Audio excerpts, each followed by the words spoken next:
Sir Biklu Shiva ಕೊಲೆ ಪ್ರಕರಣದಲ್ಲಿ ಬೈತಿ ಬಸವರಾಜ್ ಅವರು ತಲೆ ತಪ್ಪಿಸ್ಕೊಂಡಿದ್ರು.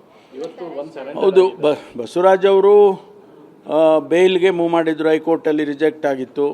ಮತ್ತು ಅವರು ಸುಪ್ರೀಂ ಕೋರ್ಟಿಗೆ ಬೇಲಿಗೋಸ್ಕರ ಹಾಕಿದರು. ನಿನ್ನೆ ದಿವಸ ಸುಪ್ರೀಂ ಕೋರ್ಟಿಗೆ ಅವರು ಪಿಟಿಷನ್ ಫೈಲ್ ಮಾಡಿದರು. ಇವತ್ತು ಬೆಳಿಗ್ಗೆ ಸುಪ್ರೀಂ ಕೋರ್ಟು ಅದನ್ನು ರಿಜೆಕ್ಟ್ ಮಾಡಿದೆ.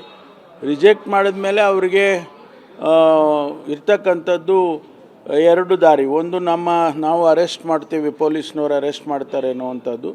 ಎರಡನೇದು, ಅವರೇ ಬಂದು ಸರೆಂಡರ್ ಆಗಬೇಕು. ಈಗ ಅವರೇ ಬಂದು ಅಹಮದಾಬಾದ್ನಿಂದ ಬಂದು ಸರೆಂಡರ್ ಆಗಿದ್ದಾರೆ. ಮುಂದಿನ ಕ್ರಮ ಕಾನೂನು ಪ್ರಕಾರ ಏನು ಕ್ರಮ ತಗೋಬೇಕು ಅದನ್ನು ಇಲಾಖೆಯವರು ತಗೊಳ್ತಾರೆ. Thank you. Sir Biklu Shiva ಕೊಲೆ ಪ್ರಕರಣದಲ್ಲಿ ಬೈತಿ ಬಸವರಾಜ್ ಅವರು ತಲೆ ತಪ್ಪಿಸ್ಕೊಂಡಿದ್ರು. ಇವತ್ತು ಹೌದು, ಬಸವರಾಜ್ ಅವರು ಬೇಲ್ಗೆ ಮೂವ್ ಮಾಡಿದ್ರು, ಹೈಕೋರ್ಟಲ್ಲಿ ರಿಜೆಕ್ಟ್ ಆಗಿತ್ತು.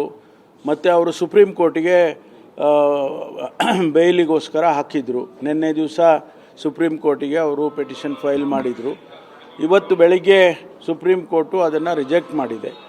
ರಿಜೆಕ್ಟ್ ಮಾಡಿದ ಮೇಲೆ ಅವರಿಗೆ ಇರ್ತಕ್ಕಂಥದ್ದು ಎರಡು ದಾರಿ. ಒಂದು, ನಾವು ಅರೆಸ್ಟ್ ಮಾಡ್ತೀವಿ, ಪೊಲೀಸ್ನವ್ರು ಅರೆಸ್ಟ್ ಮಾಡ್ತಾರೆ ಅನ್ನೋವಂಥದ್ದು. ಎರಡನೇದು, ಅವರೇ ಬಂದು ಸರೆಂಡರ್ ಆಗಬೇಕು. ಈಗ ಅವರೇ ಬಂದು ಅಹಮದಾಬಾದ್ನಿಂದ ಬಂದು ಸರೆಂಡರ್ ಆಗಿದ್ದಾರೆ. ಮುಂದಿನ ಕ್ರಮ ಕಾನೂನು ಪ್ರಕಾರ ಏನು ಕ್ರಮ ತಗೋಬೇಕು ಅದನ್ನು ಇಲಾಖೆಯವರು ತಗೊಳ್ತಾರೆ. Thank you. Sir Biklu Shiva ಕೊಲೆ ಪ್ರಕರಣದಲ್ಲಿ ಬೈತಿ ಬಸವರಾಜ್ ಅವರು ತಲೆ ತಪ್ಪಿಸ್ಕೊಂಡಿದ್ರು. ಇವತ್ತು ಹೌದು, ಬಸವರಾಜ್ ಅವರು ಬೇಲ್ಗೆ ಮೂವ್ ಮಾಡಿದ್ರು, ಹೈಕೋರ್ಟಲ್ಲಿ ರಿಜೆಕ್ಟ್ ಆಗಿತ್ತು. ಮತ್ತು ಅವರು ಸುಪ್ರೀಂ ಕೋರ್ಟಿಗೆ ಬೇಲಿಗೋಸ್ಕರ ಹಾಕಿದರು. ನಿನ್ನೆ ದಿವಸ ಸುಪ್ರೀಂ ಕೋರ್ಟಿಗೆ ಅವರು ಪಿಟಿಷನ್ ಫೈಲ್ ಮಾಡಿದರು. ಇವತ್ತು ಬೆಳಿಗ್ಗೆ ಸುಪ್ರೀಂ ಕೋರ್ಟು ಅದನ್ನು ರಿಜೆಕ್ಟ್ ಮಾಡಿದೆ.